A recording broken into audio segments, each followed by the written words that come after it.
Olá, meus amigos. Então, dando continuidade, a gente está vendo o ponto de interrogatório e no último bloco a gente destacou sobre o interrogatório por videoconferência.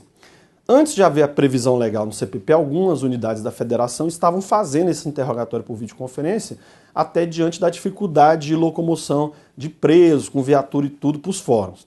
Beleza, mas a discussão chegou no Supremo e o Supremo falou não, antes da lei federal, esses interrogatórios que ocorreram por videoconferência, tudo prova nula. Não podia ter feito porque cabe à União aí legislar sobre matéria de processo penal e interrogatório, principalmente, que é um dos atos mais importantes aí do interrogatório. E agora está aí no CPP. Vamos colocar aí na tela? Olha lá o interrogatório por videoconferência. Hoje ele está expresso no CPP. Ó. Então, a gente tem que saber que ele é excepcional, né? O interrogatório do réu preso poderá ser realizado por videoconferência. Olha lá, se ele estiver preso, não, né, tá por excepcional videoconferência. Olha as hipóteses que a lei autoriza, então você tem que lembrar disso, ó, videoconferência é excepcional. Quando? Prevenir risco à segurança pública. Quando exista fundado suspeito de que o preso integre, olha lá, ó, organização criminosa, ou que por outra razão possa fugir. Então, se houver indicativo de que ele faz parte de organização criminosa, ou que tiver algum indicativo, alguma escuta, de alguma ação que está tentando para poder fazer esse sujeito fugir, aí pode ser feito por videoconferência. Olha lá, viabilizar a participação do réu no ato processual, naquela audiência, quando haja relevante dificuldade para o seu comparecimento em juízo. Mas olha só, por circunstâncias pessoais dele, ó, por enfermidade ou circunstância pessoal. Então, às vezes o réu está doente, hoje tem a possibilidade, no interesse dele, se ele quiser, fazer por videoconferência. Ou às vezes o réu não quer realmente no fórum, é traumático, pegar a viatura e tal, quer fazer por videoconferência. Então, se tiver risco para fuga, se integrar a organização criminosa, mas também a videoconferência ela é realizada no interesse do próprio réu. Por quê? Se ele estiver doente ou algum motivo de interesse dele, pode ser feita o interrogatório por videoconferência. O que mais? Olha lá. Impedir a influência do réu no ânimo da testemunha ou da vítima, desde que não seja possível colher o depoimento delas por videoconferência. Então,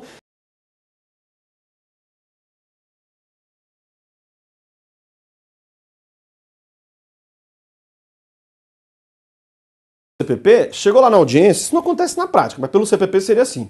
Chegou, vai todo mundo reunir lá na audiência de julgamento. Vítima e testemunha não querem depor na presença do réu.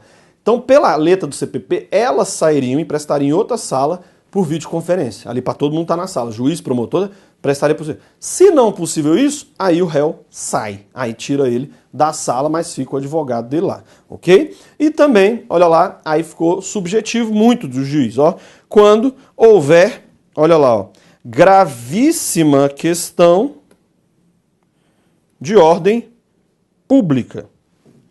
Quando houver gravíssima questão de ordem pública. Então, o juiz pode colocar o réu para ser ouvido, se houver, por videoconferência, se houver uma gravíssima questão de ordem pública. O que é isso?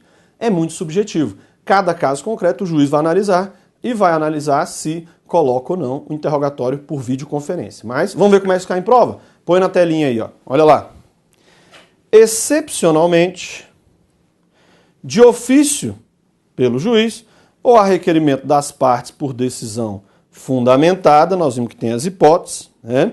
Desde que a medida seja necessária para responder à gravíssima questão de ordem pública, pode ser feita aí por videoconferência. Então, deve ser uma múltipla escolha aqui, né? Então, a videoconferência pode ser feita excepcionalmente, de ofício pelo juiz a requerimento das partes, por decisão fundamentada, desde que, ó, colocou aqui uma das hipóteses, ó, quando responda por gravíssima questão de ordem pública, questão aí para delegado de polícia, cobrando aí o interrogatório por videoconferência, beleza? O que mais?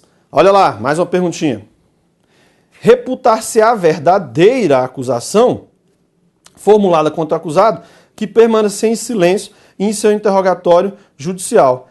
Claro que não. A gente viu, ó, que embora esse artigo 186 ele fala assim, o silêncio pode ser usado para formar a convicção do juiz. Isso não foi recepcionado. Por quê?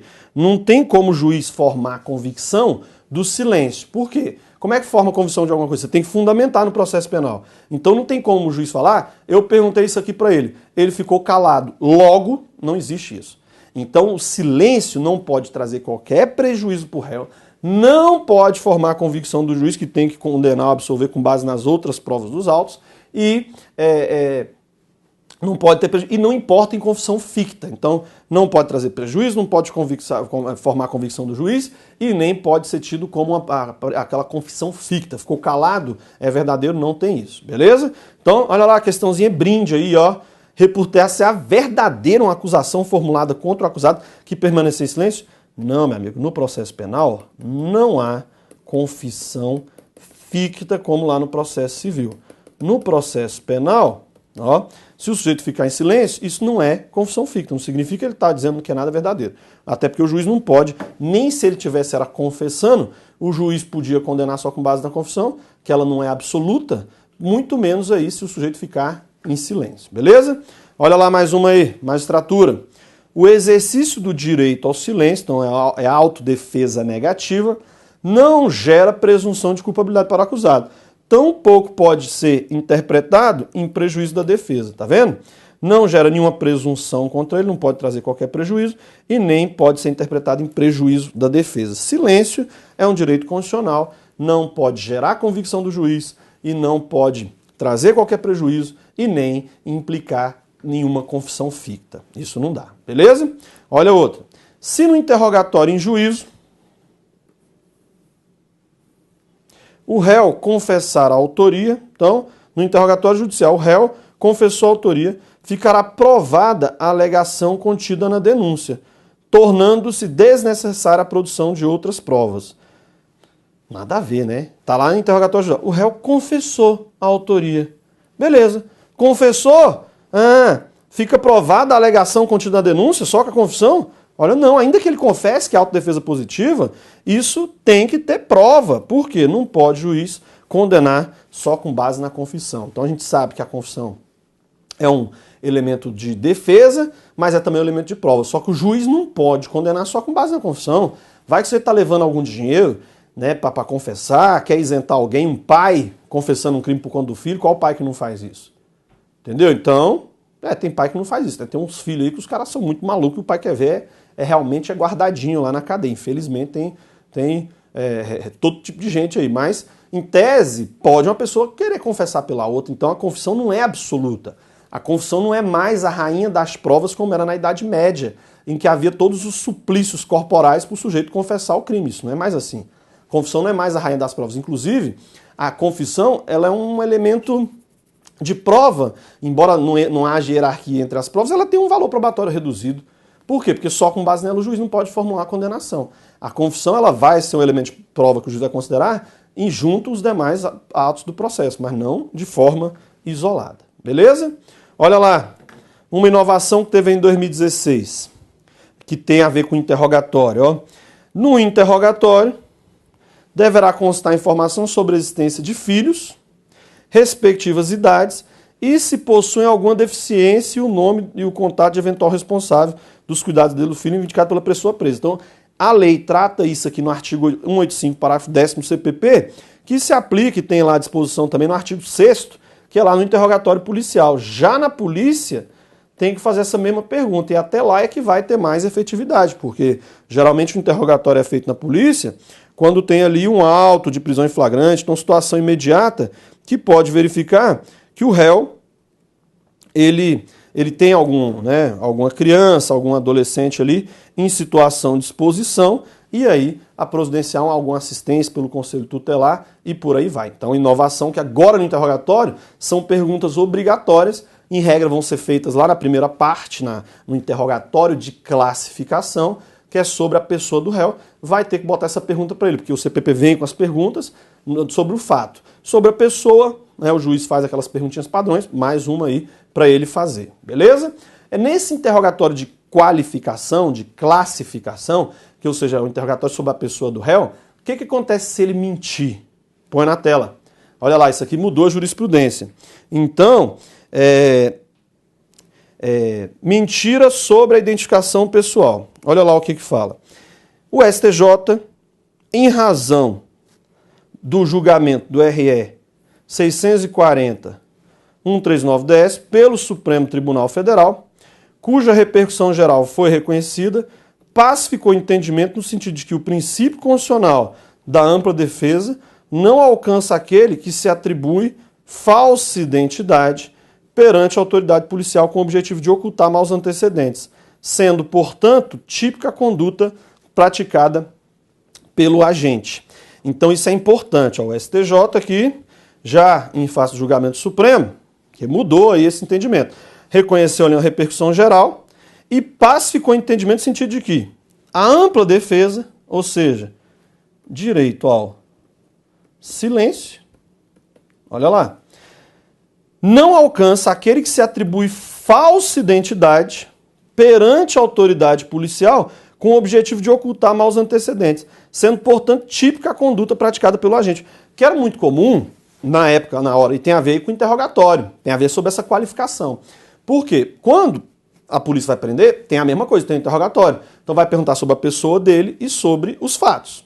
Também o interrogatório na fase judicial policial segue a mesma linha. Mas o que acontece? Antes a polícia pega alguém em flagrante, pergunta o nome do cara. Só que esse sujeito é cheio de mandado de prisão contra ele, já tem condenação e tudo. Ele pega e mente, inventa o nome lá, ou seja, ele dá uma falsa identidade. Antes isso aí estava cobertado pelo direito ao silêncio, não tinha problema nenhum para ele. Hoje, se ele mente sobre o nome, aí configura crime. Então a jurisprudência avançou e vai configurar aí uma infração penal que ele vai estar passível de responsabilização. Então o direito ao silêncio não vai abordar, não vai abranger aí essa primeira parte do interrogatório, principalmente na fase policial, quando ele é pego e ali não tem elementos de identificação.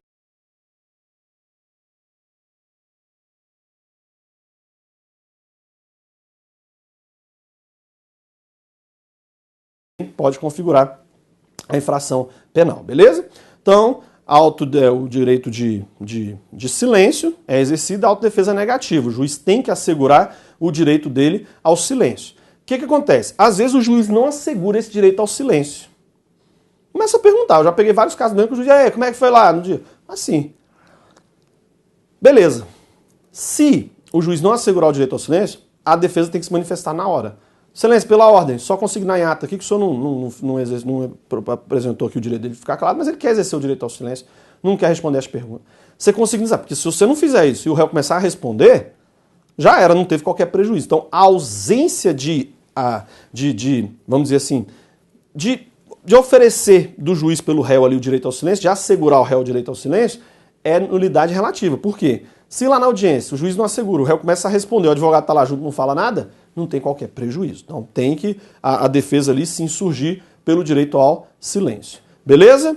Ok. Mas o réu, ele também pode exercer autodefesa o quê? Positiva, que é fornecer a sua versão sobre os fatos. Vimos que se ele mentir sobre a versão dos fatos ali, em regra ele não vai estar cometendo um crime. Por quê? Porque a autodefesa positiva, ele mentindo sobre os fatos, não traz para ele mais um crime como há em outros países, o perjúrio, por exemplo. Fala, você tem o direito de ficar calado, mas se falar tem que falar a verdade, porque se mentir é mais um crime para conta. No Brasil não tem isso.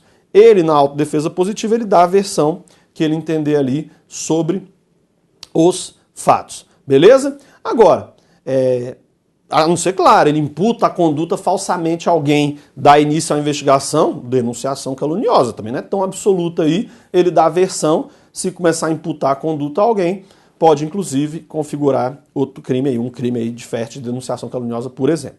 Agora, ele pode também confessar. São verdadeiros fatos narrados? São, excelência. Sim. Põe na tela. Vamos falar dela aí, ó. Confissão. Então, a confissão, vão poucos artiguinhos aí sobre ele, ó. Confissão. Vamos ver aqui. É a aceitação pelo réu da acusação que lhe é imputada. Então, a confissão é isso, é o réu aceitando o que está na denúncia, na queixa, ou seja, na ação penal. Essa confissão, o que a gente já falou sobre ela, possui um valor relativo. Ó, valor relativo. Deve ser apreciado em confronto com outros elementos de prova. Não se admite confissão ficta ou presumida no processo penal, ok? Então, possui relativo por quê? Tem que ter outras provas. Não tem essa confissão ficta, porque já vimos que não pode trazer o silêncio qualquer prejuízo para o réu. Então não tem confissão ficta ou presumida no processo penal. O silêncio não gera o efeito de confissão. Já sabemos disso. Isso aqui é importante, ó. O acusado pode se retratar da confissão a qualquer momento, no todo ou em parte. Então, a confissão, ela é retratável. E principalmente, sabe onde é que dá isso? Na fase policial e na fase judicial. Por exemplo, lá na fase policial, lá na hora dos fatos, ele vai e confessa tudo. Confessa tudo. Tá lá no inquérito, o interrogatório dele, com riqueza de detalhes, você vê, não, só o réu pode ter falado isso aqui. Não tem como a polícia ter criado isso aqui. Beleza.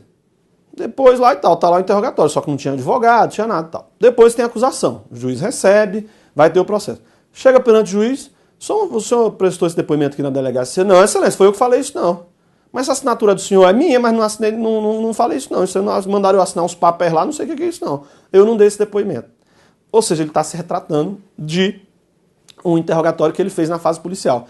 E às vezes dá até na fase judicial. Fez o interrogatório, tem uma audiência seguinte, aí o juiz, né, excelência, aquele interrogatório lá que aquele dia eu estava abalado emocionalmente, não tem nada a ver com aquilo lá. É retratável. É retratável. Agora, o que pode cair aqui para vocês é o seguinte, ele pode se retratar. Só que a confissão é um atenuante. Beleza. O sujeito confessou no inquérito. Na fase judicial, não, excelente, falei nada disso. A polícia me bateu, me deu uns papéis lá para eu assinar, não falei nada disso. Só que o juiz, para condenar, faz referência ao interrogatório policial. Não só com relação a isso, mas junto com outros elementos de prova. E condena o sujeito. Vai aplicar a atenuante?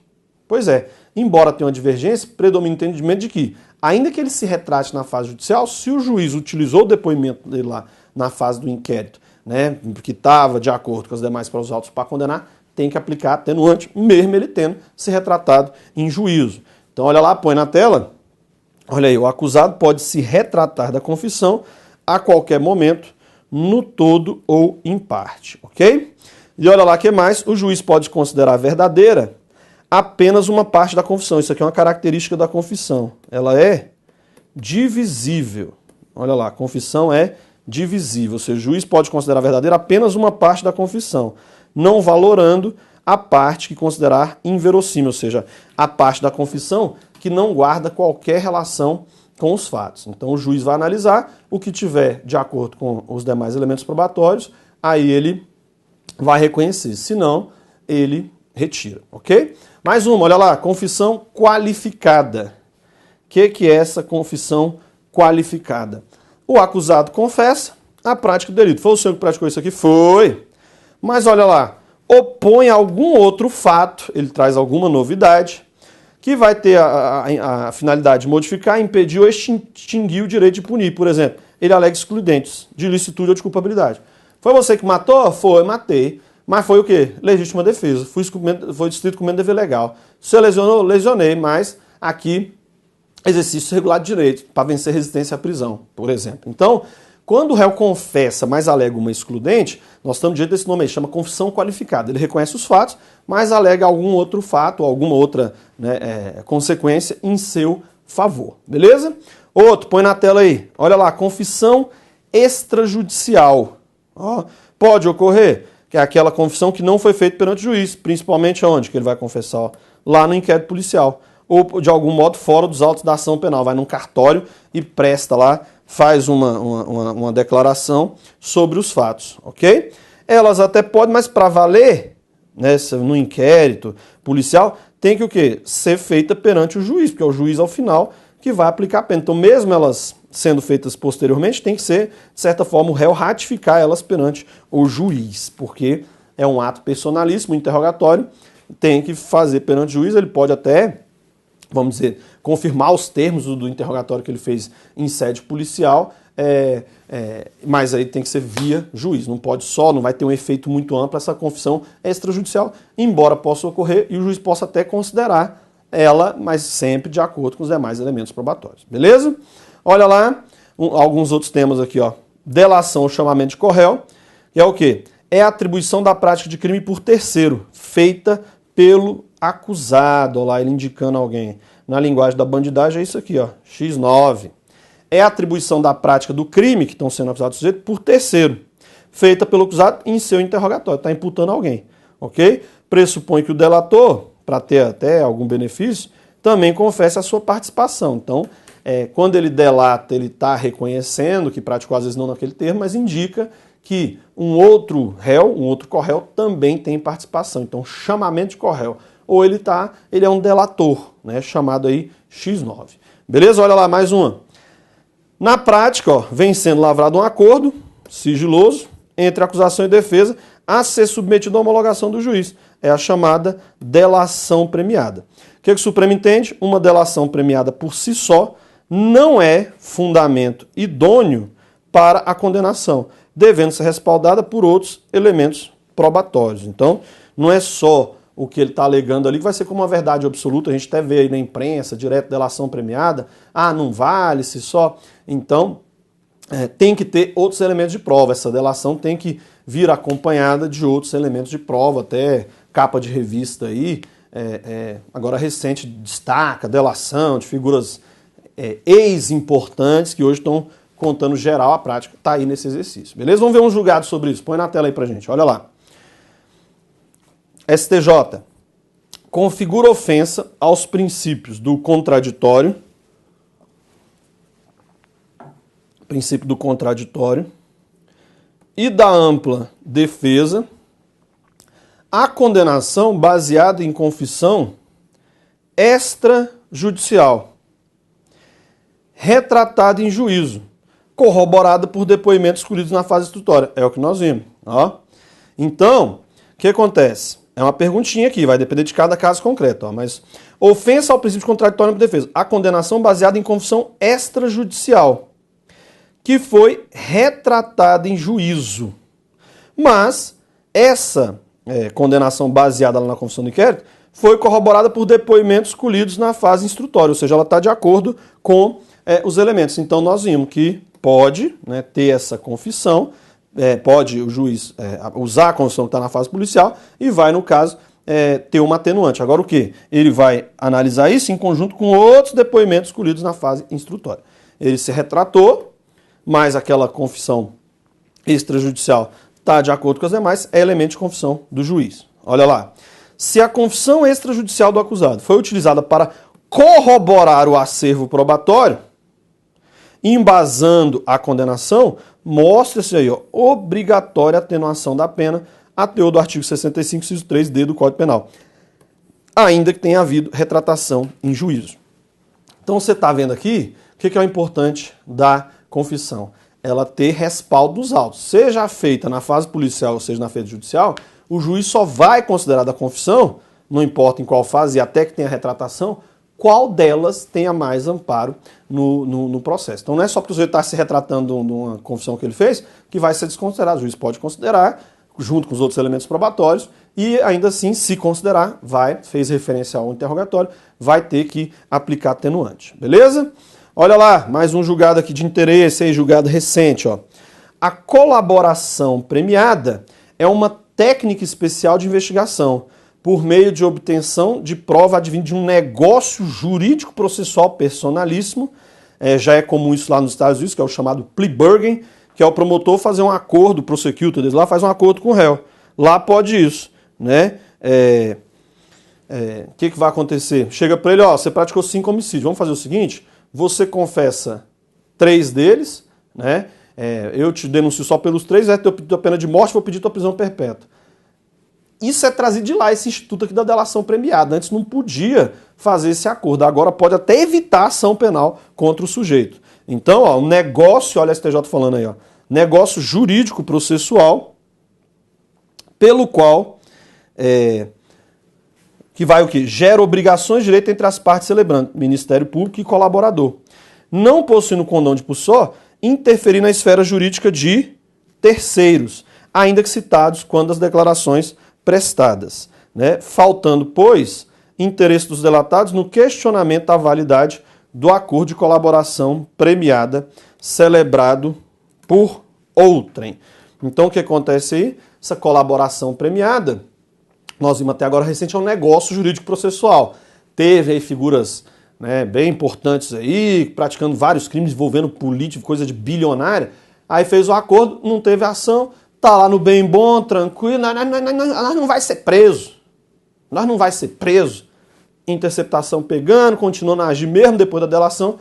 Beleza, esse negócio jurídico entendeu que foi quebrado, não teve mais delação, então guardadinhos aí, presos, né? Os sujeitos aí que fizeram delação premiada. Então, um negócio jurídico processual quebrou de alguma forma, faltou com a verdade, aí pode o negócio ser quebrado e ter ação e prisão e tudo mais. Vamos ver como é que cai em prova? Põe na telinha aí pra gente. Se no interrogatório em juízo o réu confessar a autoria, ficará provada a alegação contida na denúncia. Não. Tornando desnecessária? Falso. Já vimos aqui, ó. Então você vê que as bancas, olha lá, vão na mesma linha. Não tem nada de confessor, ficou provado, dispensa outra prova. Não pode juiz só condenar com base na confissão. A confissão, ela tem um reduzido, põe aqui para você não esquecer, reduzido valor probatório. Reduzido valor probatório. Beleza? Tranquilo? Outra.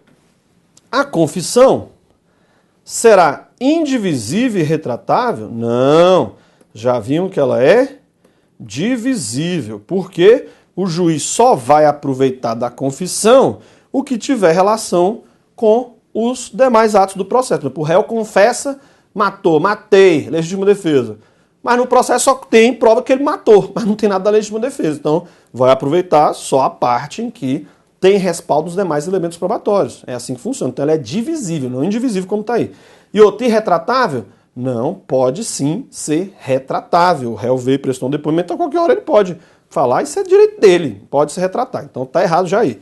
Sem prejuízo do livre convencimento do juiz, fundado no exame das demais provas em conjunto. Então, não tem nada, é indivisível? Falso. É retratável? Falso. Né? Sempre do livre convencimento do juiz, fundado no exame das provas em conjunto. Tem que sempre analisar as provas em conjunto. A confissão, vamos botar dela aqui, ela também não é, outra característica dela, ó, ela não é absoluta. Porque o juiz só vai aproveitar, tem a ver com isso, né? Ela só vai aproveitar o que dela guardar em relação com os demais atos do processo. Tranquilo? Então é importante aí ver como é que se cobra essas questões em provas, provinhas recentes aí de concursos jurídicos, concursos de peso, para você ver se cai assim nesse concurso, em qualquer concurso, o seu vai cair dessa forma também. Beleza? Vamos lá. Mais uma. Olha lá, as declarações do réu durante o interrogatório deverão ser avaliadas livremente pelo juiz. Perfeito. Sendo valiosas para formar o livre convencimento do magistrado, quando, olha lá, amparadas por outros elementos de prova. Aí tudo certo, ok? Tudo tranquilo, é assim que tem que ser. Então a confissão é elemento de prova? É, desde corroborada por demais elementos de provas. Ela, por si só, não é absoluta. Mais uma, olha lá. Nos crimes cometidos com destituição ou rompimento de obstáculo, embora indispensável a perícia técnica, que descreva os vestígios materiais e indica os instrumentos utilizados, ela pode ser suprida pela confissão do acusado? Não. O que nós já vimos disso? Ó, já sabemos, já vimos isso lá na fase da prova pericial, exame de corpo de delito, que tem a ver aqui. O que a gente viu lá atrás? Toda vez que a infração deixar vestígio, tem que ser feito o quê? O exame de corpo de delito. Isso está lá na fase da prova pericial. Beleza, então tem que ser feito o exame de corpo de delito. É o chamado exame de corpo de delito direto, que é a ida do perito ao local e vai realizar o exame de corpo de delito. Beleza. Se o vestígio desaparecer, se desaparecer o vestígio, aí esse exame de corpo de delito direto pode ser suprido pelo exame de corpo de delito indireto. O que é o exame de corpo de delito indireto? É a prova testemunhal, segundo o CPP, e também, né, coloca aí a jurisprudência, prova documental, que aí vai suprir a ausência do exame de corpo de delito. Mas o que o próprio CPP fala, que é letra da lei? A confissão do acusado não supre a ausência do exame de corpo de delito, direto ou indireto. Então, se o cara apanhou, vítima apanhou, não foi na delegacia fazer o exame direto, toda enrolada com a justiça. Beleza, não teve testemunha disso aí. Então ele não fez o exame pericial e também ninguém viu.